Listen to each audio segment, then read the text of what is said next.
Hi friends, எல்லோரும் எப்படி இருக்கீங்க? இன்றைக்கி ஒரு சூப்பரான கல்யாண வீட்டு கதம்ப சாம்பார் எப்படி செய்யலான்னு பார்க்கலாமா? ஆமாங்க, எல்லா வெஜிடபிளும் போட்டு சாம்பார் வைக்கும்போது அதோட டேஸ்ட்டே வேறு லெவல் தாங்க.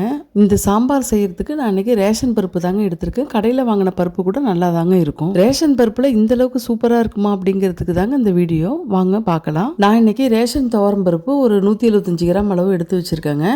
இது கொஞ்சம் மொத்த பருப்பாக இருக்கிறதுனால ஒரு அரை மணி நேரம் நல்லா வாஷ் பண்ணிவிட்டு ஊற வச்சேன். பருப்பு கொஞ்சம் சின்னதாக இருந்ததுன்னா நீங்கள் ஒரு 20 நிமிஷம் ஊற வச்சாலே போதுங்க. அடுத்து அடுப்பை ஆன் பண்ணிவிட்டு ஒரு பாத்திரத்தை வச்சுட்டு நம்ம ஊற வச்ச பருப்பு வந்து உள்ளே சேர்த்துடலாங்க. நல்லா கொதி வரட்டும். இது கூடவே கொஞ்சமாக மஞ்சள் தூள், பெருங்காயத்தூள், ஜீரகம் கொஞ்சம் சேர்த்து வேக வச்சுருக்கேங்க. கல்யாண வீட்டு கதம்ப சாம்பாருக்கு இன்றைக்கி என்னென்ன வெஜிடபிள்ஸ் எல்லாம் சேர்த்துருக்கேன் அப்படிங்கிறத பார்க்கலாம் வாங்க. முருங்கைக்காய், மாங்காய், நல்லா பிஞ்சு கத்திரிக்காயாக எடுத்து வச்சுருக்கேங்க. அதை பார்த்தீங்கன்னா காம்பு பகுதியை விட்டுட்டு நம்ம அடிப்பக்கமாக நம்ம கட் பண்ணி வச்சுக்கலாம். நல்லா பிஞ்சாக தான் இருந்தது கத்திரிக்காய்.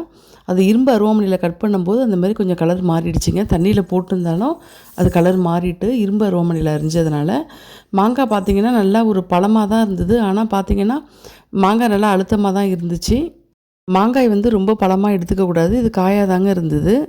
முருங்கைக்காய் பார்த்திங்கன்னா எங்கள் வீட்டில் இருந்து மரத்துலேருந்து பறித்த முருங்கைக்காய் தாங்க ஃப்ரெஷ்ஷாக போட்டிருந்தேன். அடுத்து இந்த பக்கம் பார்த்திங்கன்னா பச்சை மிளகா, சின்ன வெங்காயம், சாம்பார் வெங்காயம்னு சொல்லுவாங்கள்ல அந்த வெங்காயம் தாங்க. சின்ன வெங்காயம் தான் சாம்பாருக்கு நல்ல டேஸ்ட்டு கொடுக்கும். கொஞ்சமாக வெண்டைக்காய் எடுத்துக்கிட்டேங்க. கேரட்டும் அதேமாரி கொஞ்சம் கட் பண்ணி வச்சுக்கிட்டேன். பலாக்கொட்டையும் கொஞ்சம் தோலை உரிச்சிட்டு நான் கட் பண்ணி எடுத்து வச்சுருக்கேங்க. தேவையான அளவு கருவேப்பிலை எடுத்து வச்சுருக்கேன். இப்போ இந்த சாம்பாருக்கு கொஞ்சமாக தக்காளி தேவையான அளவு நான் கட் பண்ணி வச்சுருக்கேங்க. ஒவ்வொரு காயிலையுமே சாம்பார் தனித்தனியாக வச்சாலே அந்தளவுக்கு டேஸ்ட்டாக இருக்கும். இன்றைக்கி எல்லாமே சேர்ந்தே நான் ஒரு கதம்ப சாம்பார் செய்யும்போது டேஸ்ட் என்ன சும்மாவாங்க இருக்கும். சாம்பார் ரெடி பண்ணுறதுக்குள்ளே வீடே கமகமன்னு ஒரே வாசனை தாங்க. இந்த பக்கம் பார்த்தீங்கன்னா பருப்பு வந்து ஓரளவுக்கு கொதி வந்துருச்சுங்க.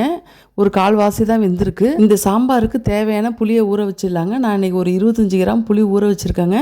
புளி நான் எப்போதுமே எக்ஸ்ட்ரா தான் ஊற வைப்பேன். அடுத்து ரசம் வைக்க வேண்டிய வேலை இருக்குது. ரசம் வைக்கிறதுக்கும் யூஸ் பண்ணிக்கலாம். இல்லையா நான் ஃப்ரிட்ஜில் மீதி எடுத்து வச்சிடும். மறுநாள் புளிக்குழம்பு வச்சுக்கும் போது நான் அந்த புளியை சேர்த்துப்பேன். பருப்பு நல்லா வெந்துக்கிட்டே இருக்குது. அடுத்தது பார்த்திங்கன்னா இன்னொரு அடுப்பில் ஒரு கடாயை வச்சு நம்ம கொஞ்சம் வதக்க வேண்டிய காயெல்லாம் கொஞ்சம் வதக்கிடுவோங்க.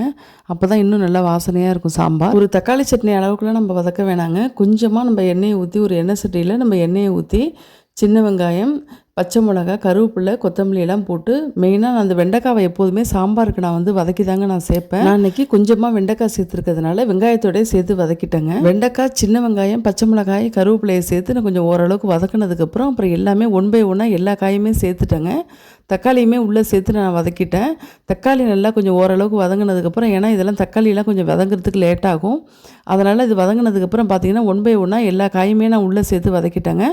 ரொம்பவும் வெந்து போகிற அளவுக்குலாம் வதக்கணும்னு அவசியம் இல்லை. எல்லா காயும் சேர்த்து வதக்கும் போது ஒரு சூப்பரான ஒரு வாசனை வரும். சும்மா லைட்டாக வதக்கிட்டு விட்டுற வேண்டியதாங்க.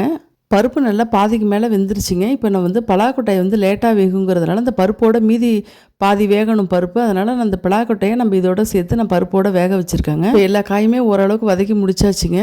நான் கொஞ்சம் வதக்கிக்கிட்டே இருக்கும்போதே பார்த்தீங்கன்னா தனி மிளகாய் தூள், கொஞ்சம் மல்லித்தூள், கொஞ்சம் மஞ்சள் தூள் சேர்த்து கூடவே பெருங்காயத்தூளையும் சேர்த்து நான் கொஞ்சம் வதக்குறேங்க. ஏற்கனவே பருப்பு வேகும்போது கொஞ்சம் மஞ்சள் தூள் சேர்த்துருக்கேன். இப்போ ஒரு துளி அளவுக்கு நான் மஞ்சள் தூள் உள்ளே சேர்த்துக்கிறேங்க. சேர்த்துட்டு நல்லா வதக்கிக்கலாம். ரொம்பலாம் வதக்கணும்னு அவசியம் இல்லை. சும்மா ஒரு பெரட்டினாலே போதும். சாம்பாரில் அரிசி கழுவுன தண்ணி சேர்த்தா கூட நல்லா இருக்குங்க, டேஸ்ட்டாக இருக்கும். நான் பார்த்தீங்கன்னா ஏற்கனவே ஃபஸ்ட்டு தண்ணியை நான் அரிசியை வந்து கழுவி ஊற்றிடுவேங்க. 2வதாக கழுவுன தண்ணியை தான் நான் வச்சுருக்கேன். இது வந்து இந்த வெஜிடபிள்ஸ்லாம் லைட்டாக மிளகாத்தூள்லாம் வதங்கினதுக்கப்புறம் இந்த தண்ணியை தான் நான் உள்ளே சேர்க்க போகிறேன். அப்போல்லாம் எங்கள் பாட்டியெல்லாம் பார்த்தீங்கன்னா இந்த அரிசி கழுவுன தண்ணியில் தான் புளிக்குழம்பு, இதுமாரி சாம்பார், எல்லா மீன் குழம்பு கூட அதில் தாங்க வைப்பாங்க. நல்லா டேஸ்ட்டாக இருக்கும். இப்போல்லாம் அதெல்லாம் யாருமே செய்கிறதில்ல, மறந்துட்டாங்க. அடுத்து பார்த்தீங்கன்னா இந்த சாம்பாருக்கு நான் கொஞ்சம் சாம்பார் பொடி சேர்த்துருக்கேங்க.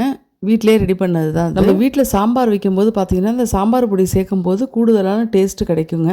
இந்த பக்கம் பருப்பு, பலாக்கொட்டை எல்லாமே நல்லா வந்துருச்சுங்க, ரெடி ஆகிட்டு. அடுத்து பார்த்திங்கன்னா இந்த சாம்பாரில் கொஞ்சமாக பருப்பும் இந்த வெந்த பலாக்கொட்டை எல்லாத்தையுமே நான் உள்ளே சேர்த்துட்டாங்க. நல்லா கிண்டி விட்டுருலாங்க. நல்லா சாம்பார் ரெடி ஆகட்டும், கொதித்து வரட்டும். சாம்பார் வந்து நல்லா கொதி வந்துருச்சு. காயெல்லாம் ஓரளவுக்கு நல்லா வெந்துருச்சுங்க. இப்போ நம்ம கட் பண்ணி வச்சுருக்கிற மாங்காயை நம்ம ஒன்று ஒன்றா உள்ளே சேர்த்துடலாம். ஏன்னா காயெல்லாம் வெந்ததுக்கப்புறம் கடைசியாக தான் கொஞ்சம் மாங்காவை போடணும். முன்னாடியே போட்டால் மாங்காய் வந்து நல்லா வெந்து உடஞ்சிரும். அதனால் கடைசியாக சேர்த்துக்கலாங்க.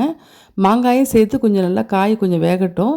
மாங்காய் ஓரளவுக்கு வெந்ததுக்கப்புறம் பார்த்திங்கன்னா அடுத்து நம்ம சாம்பாருக்கு தேவையான புளியை நம்ம உள்ளே சேர்த்துடலாங்க. கரைச்சி வச்சுருக்கிற எல்லா புளியுமே உள்ளே சேர்க்காம கொஞ்சம் கொஞ்சமாக சேர்த்து உப்பு புளியெல்லாம் கரெக்டாக இருக்கான்னு சொல்லிட்டு சாம்பாரில் நம்ம டேஸ்ட் பண்ணி பார்க்கணும். சாம்பாருக்கு தேவையான புளிப்பும் உப்பும் கரெக்டாக இருக்குங்க. நான் டேஸ்ட் பண்ணி பார்த்துட்டேன்.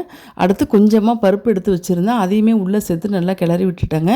இப்போ நல்லா கொதிச்சு வந்துருச்சுன்னா சூப்பரான கதம்ப சாம்பார் ரெடி ஆகிடுங்க. அதுக்கு முன்னாடி பார்த்தீங்கன்னா நான் இப்போயும் கொஞ்சம் சாம்பார் பொடி சேர்த்துக்கிட்டேங்க. சேர்த்து நல்லா மூடி வச்சுட்டேன். இப்போ சாம்பார் நல்லா கிளறி விட்டு மூடி வச்சிடலாங்க. இந்த சைடு வந்து பார்த்தீங்கன்னா சாம்பாருக்கு ஒரு சூப்பரான ஒரு தாளிப்பு கொடுத்துடலாம்.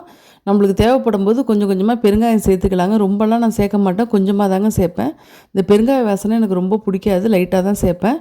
இந்த நேரத்தில் கொஞ்சம் கொத்தமல்லியை போட்டு நம்ம சாம்பாரை மூடி வச்சிடலாம். இந்த சைடு நம்ம ஒரு சூப்பரான ஒரு தாளிப்பு கொடுத்துடலாம் வாங்க. சாம்பார் வீட்டுக்குள்ளே ஒரே வாசனைங்க.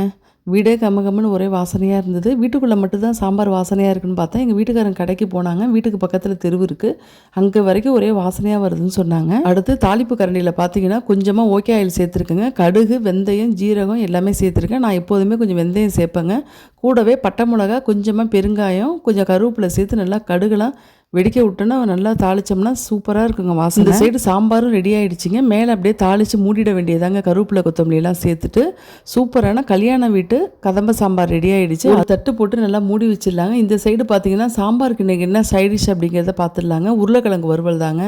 எப்போ பார்த்தாலும் எங்கள் வீட்டில் சாம்பார் வச்சாலே உருளைக்கிழங்கு தாங்க வறுக்க வேண்டியதாக இருக்குது. வேறு ஏதாவது சைடிஷ் பண்ணால் கூட எங்கள் வீட்டில் உருளைக்கிழங்கும் வறுத்துருன்னு சொல்லிடுவாங்க. நான் வந்து ஃப்ரைடே அன்னைக்கு காலையில் இந்த சாம்பார் பண்ணதுனால என் பொண்ணுக்கு வந்து ஸ்கூலுக்கு கொடுத்து அனுப்பணும் லஞ்சுக்கு, சின்ன பொண்ணுக்கு. அதனால் பார்த்தீங்கன்னா அதுக்கு சாம்பார் நான் எடுத்து வச்சுட்டேங்க. அதுக்கு ஃப்ரெண்டுங்கெல்லாம் ரொம்ப லைக் பண்ணி சாப்பிடுவாங்கங்க. நான் சாம்பார் கொடுத்தாலும் சரி, உருளைக்கிழங்கு கொடுத்தாலுமே ரொம்ப லைக் பண்ணி சாப்பிடுவாங்க. நான் லஞ்சுக்கு எது கொடுத்தாலுமே கொஞ்சம் சேர்த்து தாங்க அந்த பசங்களுக்கும் சேர்த்து எல்லோரும் சாப்பிட்ருன்னு சொல்லிட்டு கொடுத்துருவாங்க. கதம்ப சாம்பார் வச்சுட்டு ஒரே ஒரு சைடிஷோட எப்படிங்க விட முடியும்? அதனால் பார்த்தீங்கன்னா மாங்காயை கட் பண்ணி ஒரு ஊறுகாய் ரெடி பண்ணிட்டேங்க. அது மட்டும் இல்லாமல் கத்திரிக்காய் பஜ்ஜி போட்டேங்க, சூப்பராக இருந்ததுங்க. கொஞ்சமாக பால் பாயசமும் பண்ணியிருந்தேன். கொஞ்சமாக தக்காளி ரசம் பண்ணியிருந்தேங்க. ரசமுமே இன்றைக்கி ரொம்ப டேஸ்ட்டாக வாசனையாக நல்லா வந்திருந்ததுங்க. பார்த்தாலே உங்களுக்கே தெரியும். இன்றைக்கின்னு பார்த்து என் கையில் அப்பளம் இல்லாமல் போயிடுச்சுங்க. நான் அப்பளம் இருக்குதுன்னு நினச்சிக்கிட்டே இருந்தேன். ஆனால் பார்த்தீங்கன்னா அப்பளம் தீர்ந்து போயிடுச்சு. அதை நான் கவனிக்காமல் விட்டுட்டேங்க. சுட சுட சாதமும் ரெடி ஆயிடுச்சுங்க. கல்யாண வீட்டு கதம்ப சாம்பார் வச்சுட்டு வாழை இலை இல்லைன்னா எப்படிங்க? வாங்க இன்னைக்கு வாழை இலை போட்டு சாப்பாடு பரிமாறிடலாம். கதம்ப சாம்பார் இன்னைக்கு ரொம்ப டேஸ்ட்டாக அருமையாக இருந்தது. பார்த்தீங்கன்னா இன்னைக்கு கல்யாண வீட்டிலேயே சாப்பிட்ட மாதிரி ஒரு ஃபீல் இருந்ததுங்க. அப்பளம் ஒன்று மட்டும்தாங்க குறையாக இருந்தது. நீங்களும் உங்கள் வீட்டில் இதே போல் கதம்ப சாம்பார் வச்சுட்டு எப்படி இருக்குன்னு சொல்லிட்டு எனக்கு கமெண்ட்டில் சொல்லுங்கள் ஃப்ரெண்ட்ஸ்.